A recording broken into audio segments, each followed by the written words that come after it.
Hi, I'm Victor, the lifestyle chef, and I've taken over the Eskort kitchen. On my festive menu, pork roast with ginger and cherry jam. Our hero for today, the pork loin roast. To cut through this thick rind, you will need a utility knife. I'm going to cut diamonds across.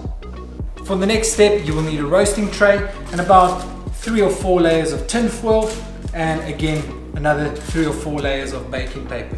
Oven 220 degrees, pork in the oven 2 hours, and that is it. Moving on to our jam, let's get started. Some vegetable oil.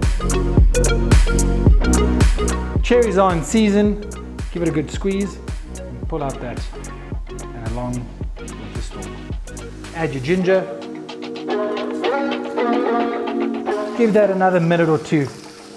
Gonna add some Chinese 5-spice. Now that's a vibe. Mirin, rice vinegar, and water. Sugar or honey will do. Some soy sauce. Bring that to the boil, and then we will simmer it till it's done. Let's start with our slaw. Cabbage, spring onion, and coriander. Some bean sprouts, our dressing, vegetable oil, some grated ginger, soy sauce and rice vinegar, some pepper, clove of garlic, so just a dash bit, not to take over the entire dish. Work those layers well together. I've allowed this to rest for about 10 minutes, and there you have it, my Asian inspired festive pork loin roast with cherry relish and slaw.